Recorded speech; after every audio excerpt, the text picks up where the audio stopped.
আসসালামু আলাইকুম রহমতুল্লাহি ওয়া বারাকাতুহু। সম্মানিত দর্শক, ভারতে নিযুক্ত মার্কিন রাষ্ট্রদূত মিস্টার সার্জিও গোর অত্যন্ত প্রভাবশালী। তিনি কেবলমাত্র একজন রাষ্ট্রদূত নন। বাংলাদেশে যেমন দীনেশ ত্রিবেদী, তাকে মন্ত্রীর মর্যাদা দিয়ে এখানে পাঠানো হয়েছে, কিন্তু তিনি নরেন্দ্র মোদীর ঘনিষ্ঠ বন্ধু নন।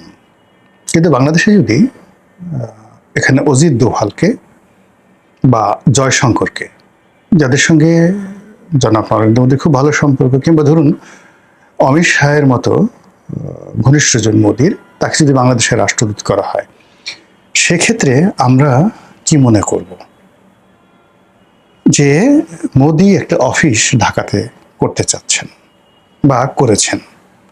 ঠিক একইভাবে ট্রাম্পের অনেকগুলো মন্ত্রী আছেন, ভাইস প্রেসিডেন্ট আছেন, তার সরকারের গুরুত্বপূর্ণ ব্যক্তি আছেন এবং তার সাথে সাহায্য করেন। তার মেয়ের জামাই কুশনার আছেন, তার মেয়ে ইভাঙ্কা আছেন, আরও অনেক কুশনারের বন্ধুরা আছেন, তার স্ত্রী আছেন। কিন্তু সবার মধ্যে এই আলোচিত সার্জিও গোর, মানে ডোনাল্ড ট্রাম্পের সঙ্গে তার যে ব্যক্তিগত বন্ধুত্বটা, এই বন্ধুত্বটা এমন একটা পর্যায়ে যেটি মার্কিন প্রশাসনে আর দ্বিতীয় কোনো ব্যক্তি ট্রাম্পের বন্ধু পরিচয়ে এভাবে প্রভাব বিস্তার করতে পারেননি বা মার্কিন জনগণের কাছে পরিচিত হননি।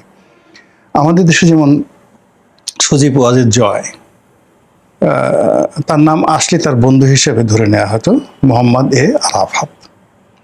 আবার তারেক রহমান সাহেবের বন্ধু বলতে আগে মনে করা হতো গিয়াসউদ্দিন আল মামুন, আর এখন মনে করা হয় শাহে আলম, মীর শাহে আলম। তো মীর শাহে আলম অবশ্য বলেছেন যে তার সঙ্গে আমার বন্ধুত্ব প্রশ্নেই আসে না, এর কারণ হলো আমি তার চেয়ে 7-8 বছরের বয়সে ছোট। কিন্তু আসলে বয়স দিয়ে তো বন্ধুত্ব হয় না। ভালো লাগাটা আসলে এমন একটা জিনিস, অনেক 20 বছরের বয়সে ছোট তার সঙ্গে আপনার বন্ধুত্ব হতে পারে। এখন যেন তারেক রহমান সাহেব এই সরকারের, এখন যে যদি আপনি ধরেন সরকারের ভিতরে তার সবচেয়ে ঘনিষ্ঠ বন্ধু রাশেদ, তো এটা রাশেদ তাকে যতটা বুঝতে পারেন বা তিনি রাশেদকে যেভাবে বুঝতে পারেন, এটা অন্য কেউ বুঝতে পারেন না। আবার এর আগে তার সবচেয়ে ঘনিষ্ঠ বন্ধু ছিলেন বকুল, সেই যে খুলনা থেকে যিনি সংসদ সদস্য হয়েছেন, ছাত্র বিষয়ক সম্পাদক তিনি ছিলেন। কিন্তু বকুল এখন তাকে ওইভাবে দেখা যাচ্ছে না বন্ধুত্ব। তো একইভাবে ডোনাল্ড ট্রাম্পের যে বন্ধুত্বটা আছে, সেই বন্ধুত্বটা অ্যাজ এ ফ্রেন্ড মার্কিন হোল ওয়ার্ল্ডে, সারা দুনিয়াতে একজন যদি বন্ধু থাকে, ওয়ান সিঙ্গেল ফ্রেন্ড, ব্যক্তিগত বন্ধু, তিনি হলেন সার্জিও গোর। তো সেই সার্জিও গোর, তাকে তিনি অঢেল ক্ষমতা দিয়ে, পোর্টফোলিও দিয়ে ভারতের রাষ্ট্রদূত নিয়োগ দিয়েছেন।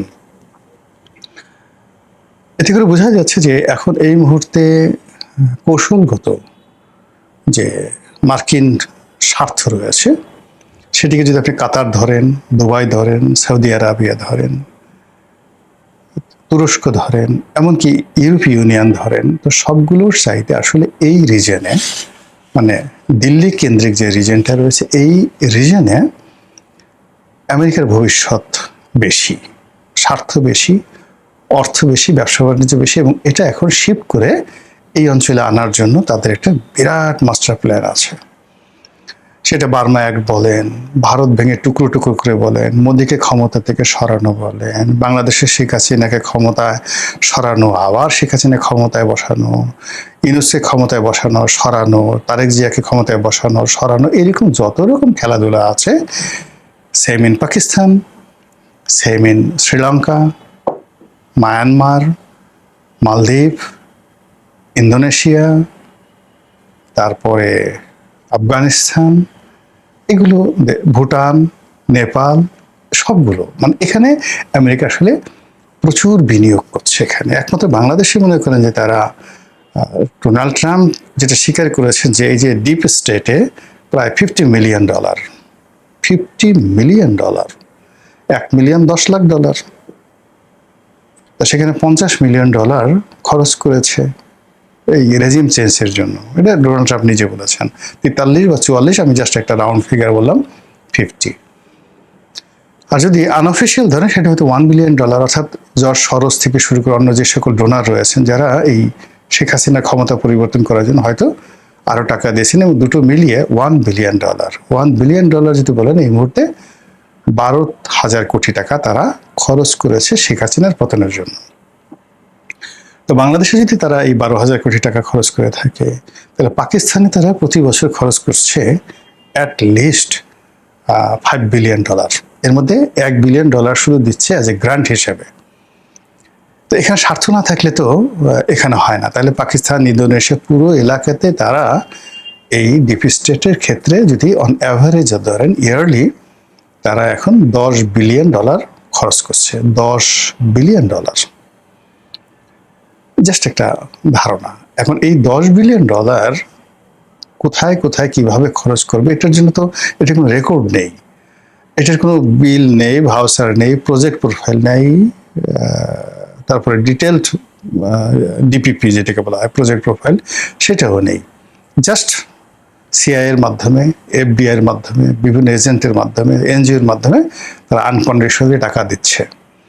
আর এই টাকা মার্কিন প্রশাসনের পক্ষ থেকে যিনি দিবেন তিনি তো ডোনাল্ড ট্রাম্পের ঘনিষ্ঠজন হবেন। তো বোঝার চেষ্টা করেন যে সেই লোকটা কতটা বিশ্বস্ত, ভীষণ রকম বিশ্বস্ত। আমাদের তারেক রহমান সাহেব যখন একসময় মামুন সাহেবকে বিশ্বাস করতেন, বা এখন যেভাবে তিনি মীর শাহ আলমকে বিশ্বাস করেন, এইভাবে ডোনাল্ড ট্রাম্প সারা দুনিয়ার মধ্যে 1 নম্বর তার বিশ্বস্ত লোক হলো এই সার্জিও গোর। এখন সেই সার্জিও গোর দিল্লিতে আছেন, নরেন্দ্র মোদীর সাথে দেখা করেন। কয়েকদিন আগে আমরা শুনলাম, সত্য মিথ্যা জানি না, ঘন ঘন শেখ হাসিনার সাথে দেখা করছে। আর এই যে যারা পলিসি বোঝেন, রাজনীতি বোঝেন, তারা যখন এই খবর শুনেন যে সার্জিও গোর শেখ হাসিনার সঙ্গে দেখা করছে, সত্য মিথ্যা আমি আগেই বলছি যে এটা কি হবে জানি না, কিন্তু এই জিনিসগুলো আমরা শুনেছি।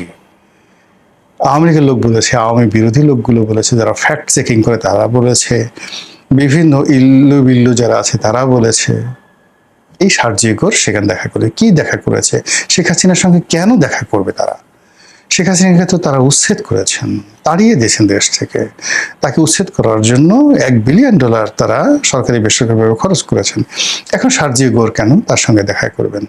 এই জিনিসগুলো আমরা যত শুনছি তত ভয় পাচ্ছিলাম। এর মধ্যে আবার আর এক ঘটনা ঘটেছে।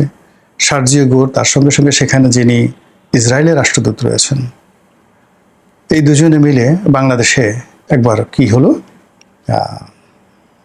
জঙ্গিবাদ উত্থান হচ্ছে, তারপরে আরও কি সব ইসলামী গ্রুপ যারা আছে তাদের বাড়াবাড়ি নিয়ে নানা রকম কথাবার্তা বললো।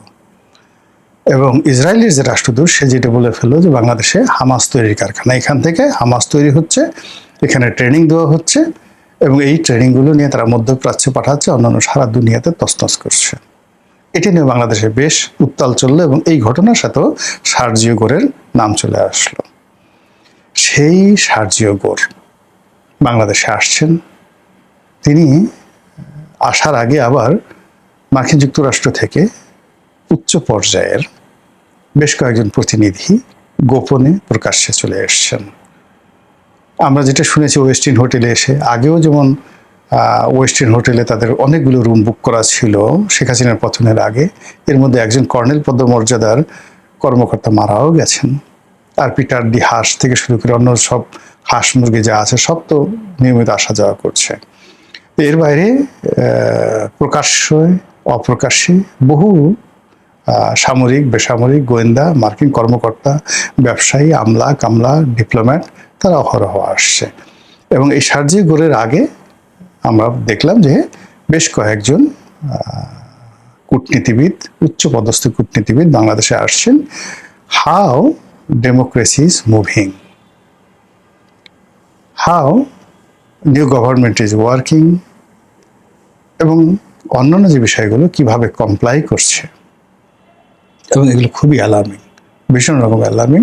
এবং এইগুলোর সঙ্গে সঙ্গে যখন আবার সার্জিও গোরের আসার খবর আসলো, তিনি কি কথা বলবেন হয়তো আমরা জানবো না, দেখা করবেন প্রধানমন্ত্রীর সঙ্গে, দেখা করবেন অনেকের সঙ্গে দেখা করবেন, আমরা সেগুলো দেখবো, কিন্তু এর বাইরে আমরা কিছু বুঝতে পারবো না। আবার তিনি ফিরে যাবেন।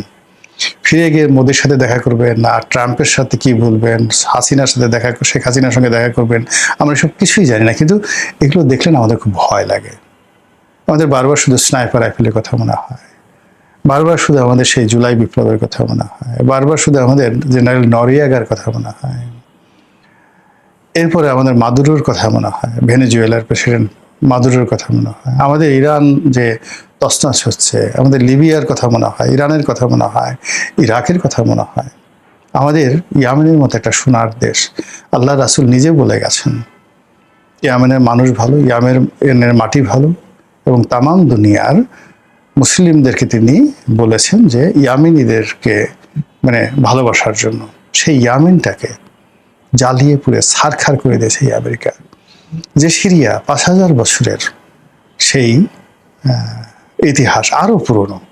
আপনারা জানেন যে হযরত নূহ আলাইহিস সালামের দুজন সন্তান ছিলেন, শাম এবং হাম।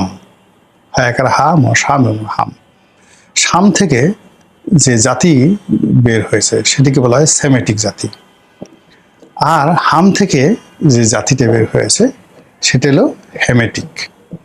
তো সেমেটিক এবং হেমেটিক এই দুটো জাতির সত্তা হযরত নূহ আলাইহিস সালামের পরে যারা জীবিত ছিলেন এই দুই সন্তানের বংশধররা এই পৃথিবী ডমিনেট করেছে, এবং এখন পর্যন্ত তাদের ভাষা, তাদের রক্ত, তাদের কৃষ্টি কালচার এবং এই যে সেমেটিক সভ্যতা, অর্থাৎ তার যে হযরত নূহ আলাইহিস সালাম, শাম ইবনে নূহ এরপরে যে জাতিসত্তাটি পৃথিবীতে আধিপত্য বিস্তার করেছে, এটা হলো first stage of human civilisation.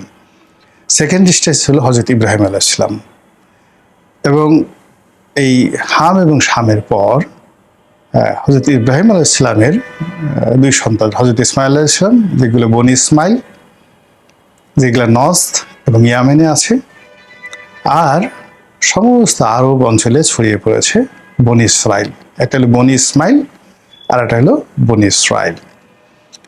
তো এই যে বনি ইসরাইল, তারপরে বনি ইসমাইল, হযরত ইসমাইল আলাইহিস সালামের বংশধর, এবং তার আগে হাম এবং শাম, এই সকল জনগোষ্ঠী যে সভ্যতা তৈরি করেছে, এই সভ্যতার নাম্বার ওয়ান পাদভূমি হলো সিরিয়া, দামেস্ক। সিরিয়ার পরে এই সভ্যতাটা চলে গেছে কোথায়? ব্যাবিলনে। ব্যাবিলন থেকে এই সভ্যতার একটা অংশ আসছে জেরুজালেমে। তো সেই সিরিয়া, সেই দামেস্ক, যে শহরের ইতিহাস মোর দ্যান 5,000 ইয়ার্স, পৃথিবীতে অন্য কোনো শহর 5,000 বছরের পুরনো কোনো শহর নেই টিকে আছে। সেই দামেস্ককে আমেরিকা শেষ করে দিয়েছে, তছনছ করে দিয়েছে। কাজে আমাদের তো ভয় হয়, আমাদের ভয় হয় যে সার্জি হুগো কেন এলেন, কি করবেন, কি বলবেন, আবার কি বিমান কেনার কথা বলবেন, আরো কি শর্ত দেবেন, আরো কোনো চুক্তির কথা বলবেন কিনা, কিংবা শেখ হাসিনার বিষয়ে তিনি কথা বলবেন কিনা, আওয়ামী লীগের বিষয়ে কোনো কথা বলবেন, আমরা কিচ্ছু জানি না। কিন্তু আমরা যখনই এই নামগুলো শুনছি তখন আমাদের ভয় লাগে, ভীষণ রকম ভয় লাগে। মহান আল্লাহ আমাদের এই চিত্তকে ভয় শূন্য করে দিন। আসসালামু আলাইকুম ওয়া রাহমাতুল্লাহি ওয়া বারাকাতুহু।